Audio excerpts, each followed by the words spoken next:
Assalamualaikum warahmatullahi wabarakatuh. My name is Siti Nur Hidayah binti Husni and I will present about plastic defective and sustainability improvement. Now we move to the company background.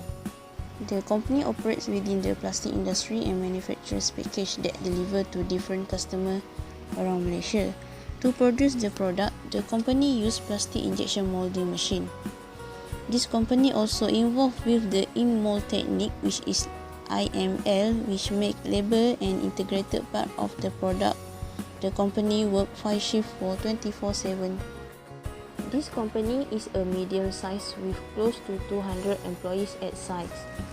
Type of position structure have in this company is improvement manager, planning manager, development manager, quality manager, technician, quality control and operator.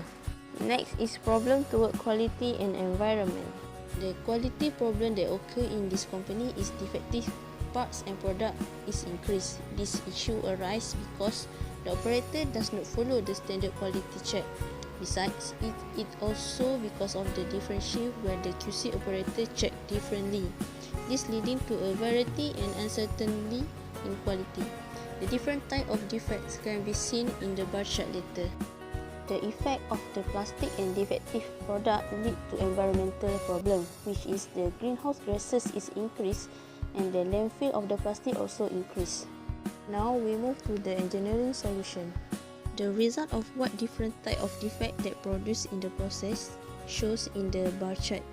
This defect is investigated by the technician and change the setting in the process. Startup defects are assumed as need to have defects, so the focus has been placed on the other four most common defects in the production, which is the first ranking is product not filled, the second is IML, the third one is pelletizing, and the fourth one is color. Now we move to the 5S. 5S is stand for sort out, set in order, shine, standardize and sustain. For the sort out, it is eliminating unnecessary item from the area. Set in order is create the storage for everything is supposed to be in the working area. Shine is the entire working area are clean. This is the one-time operation and daily maintenance is required. Next one is standardize. Standardizing is the change that have been made to make them permanent. And the last one is sustain. Sustain is creating a new standard and everything that was before is supposed to be forgotten.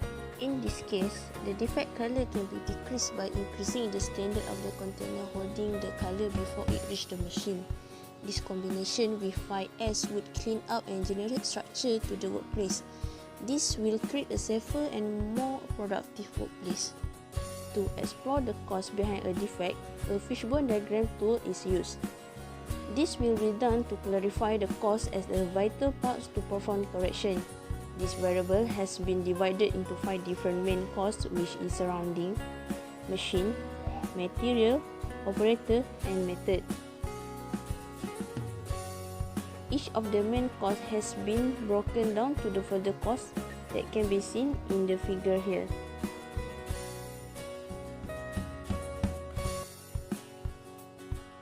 Next solution is ISO 14001. ISO 14001 is a set of guidelines that enable company to reach sustainable goal. ISO 14001 cover environmental management system. EMS consists data based on several things such as procedure and process of training employee, summarizing and monitoring.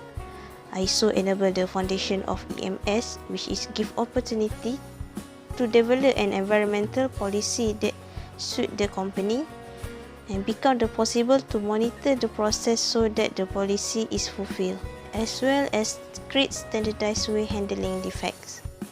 We move to the non-engineering solution. For the quality improvement, the improvement that can be made is increasing the time spent on the training new employee for more long-term view is taken. The next is work out a new process, which is work out a new process so the operator can easily follow the process. Next is make a benchmarking. A benchmarking is suggested to be made by the company to select the supplier that produce a spare part with the highest quality. Next is environment improvement. In this improvement, we can recycle the defect and scrap by reuse in the production and use of the recycled plastic material in the production.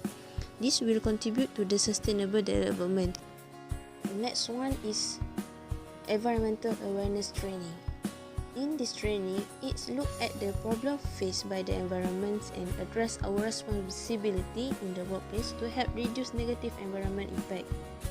As a conclusion, lowering the number of defects in production, company can contribute towards more sustainable development. It is impossible to have zero defect in the production. It is therefore important what the companies do with the defect product once they are discovered. That's all from me. Thank you.